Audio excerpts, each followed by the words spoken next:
Gising sa umaga, siya agad ang gusto na makita. Di ako marunong kumanta pero para sa kanya harana, harana. Teka lang, bakit ba parang nasa tono tong aking gitara? Gusto ko lang naman sabihin na Nalamahali kang yung ganda, malaya.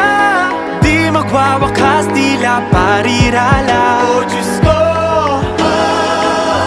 ano pa nga bang masasabi ko?